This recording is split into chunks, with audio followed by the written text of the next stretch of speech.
Wow, nkwaniriza ku BBS Telefina eyafe ey'obwakabaka bw'Obuganda sawa ziri mukaga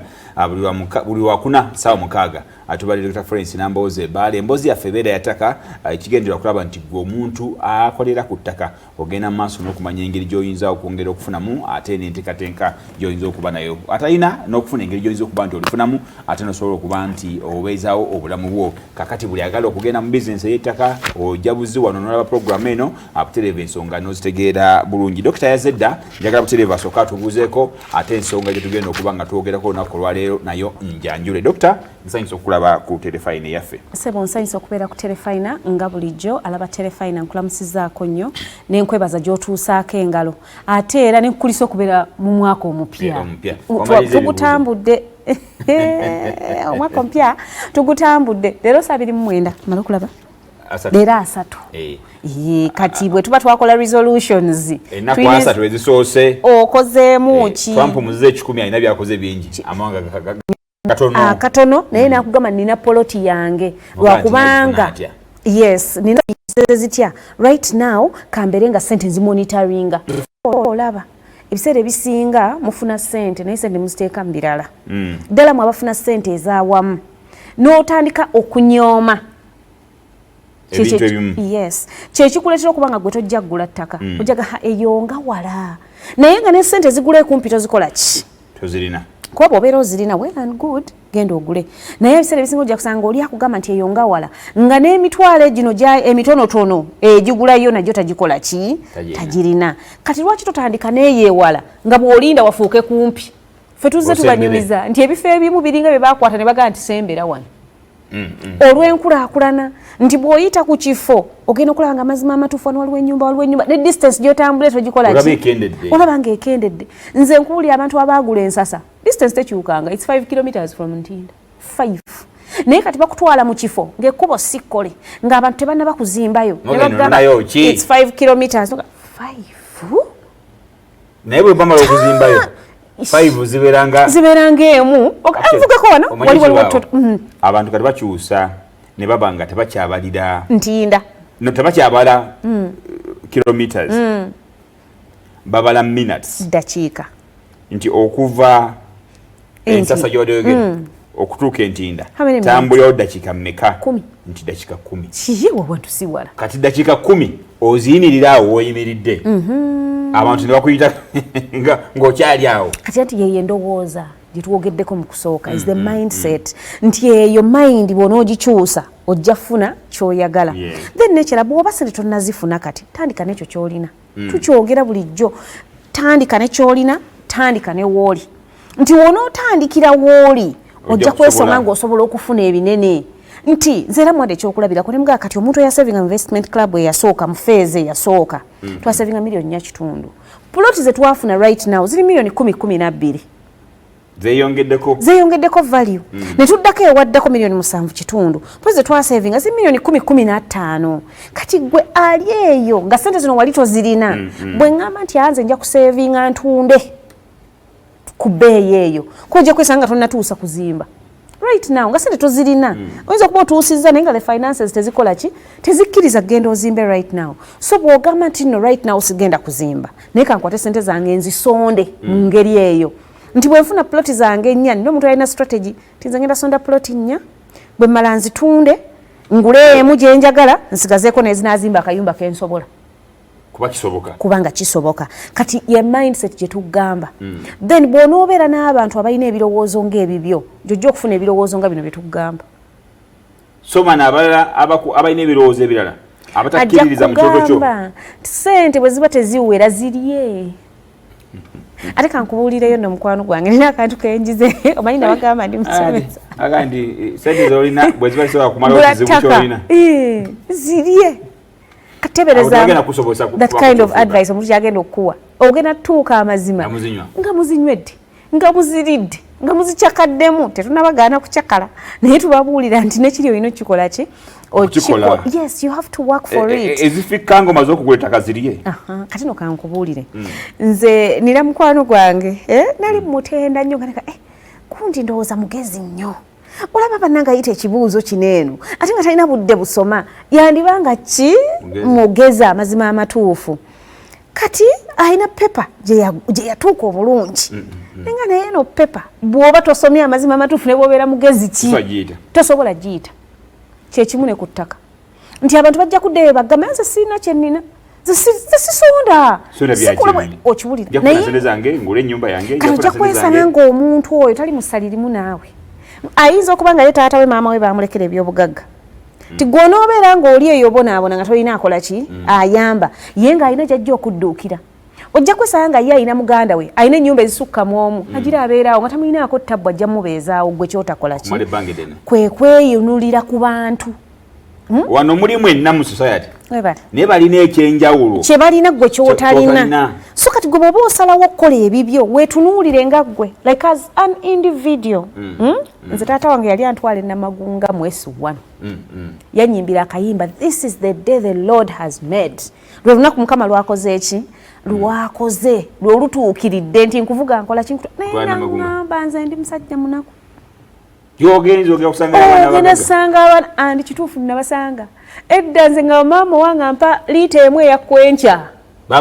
bali nga babaleetera liita 5 ze liita 10 gwe ng'olina egi kati ne mu nsi ne mu mina eby'ettaka kyekimu kati emu ng'oginywa otamunamba biveeko ebyo oyongerangamu ku mazzi naye nyongerangamu amazzi nesigala ng'ejjudde tono byeyogera olinga eyaliyo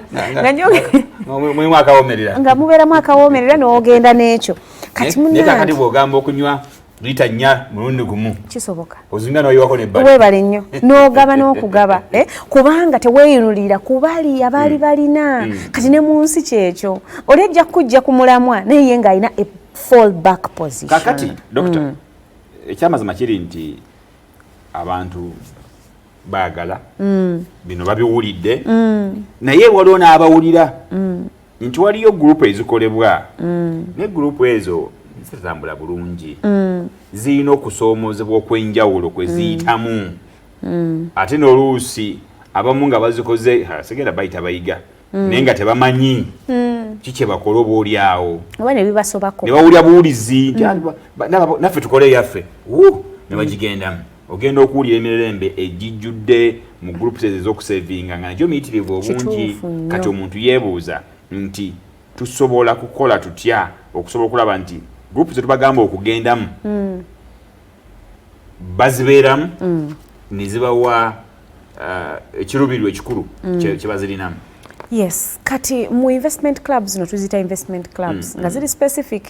omuntu anoonya okujoininga an investment club noonya yalina vision yetegerekeka emanyiddwa nti ekigendererwa ekyaffe kyaki kyakusonda ttaka kyakusonda ssente zigule ettaka there are people just saying atusonda nzirina I have had issues ngolya ngamba buuza mwali musonda yakirwali tusonda nti nze bwe ndimaliza ssente zange bazimpe nkolemu ebyange mugamba kati waki waito zitwala mu banka emanyiddwa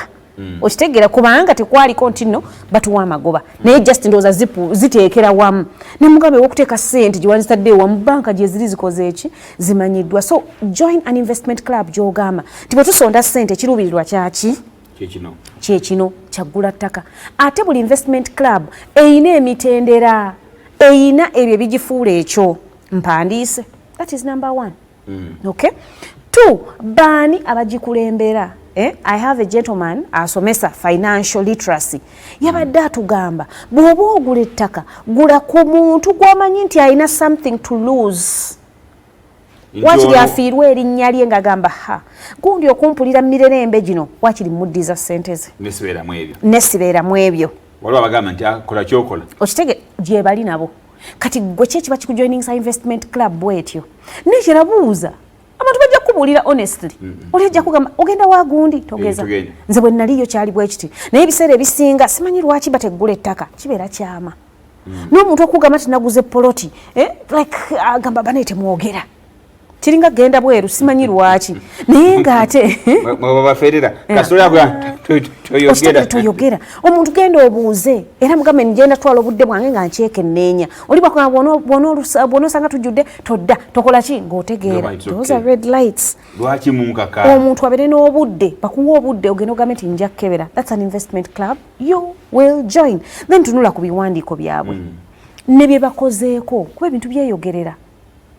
osobola okusirisa omuntu omu ne tusobola sirisa abantu bangi era bajja kubulya nti afe bwe twagula ettaka ku gundi twasanga nga teriri bwe riti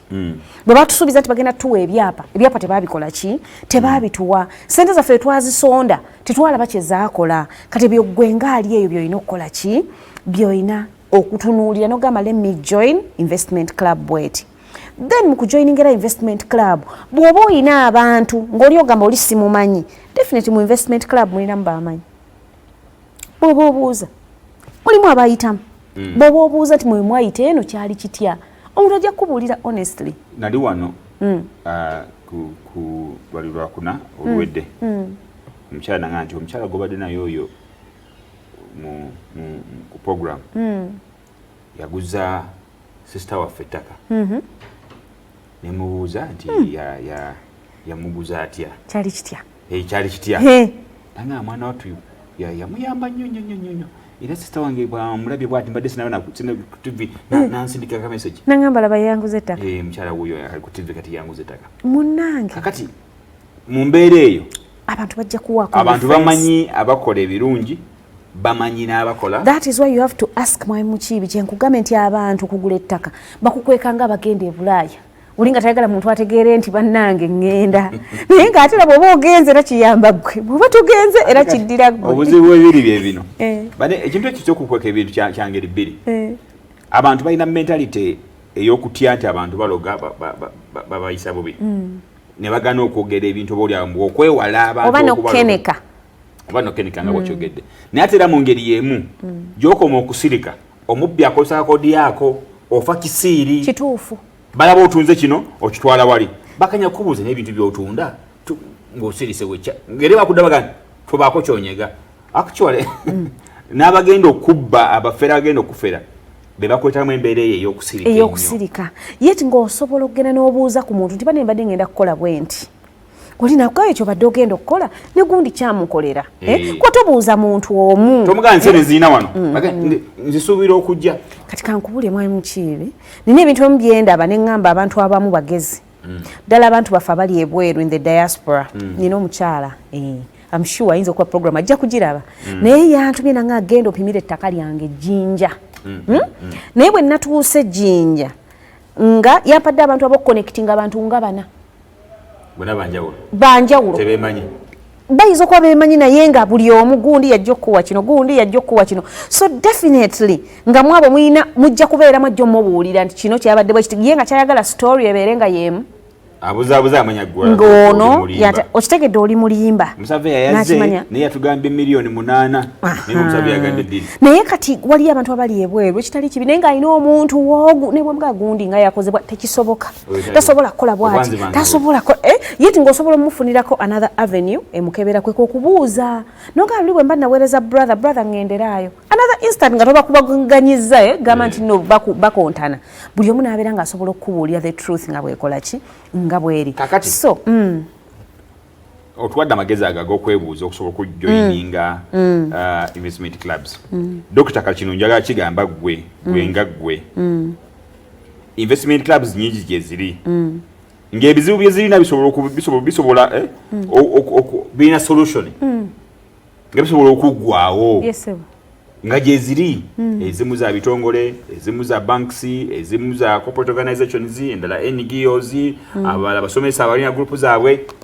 abo bayamba otya okusobola okulungamya organizations za investment clubs zaabwe ezo okutambula obulungi because there is a problem gye ziri eziriyo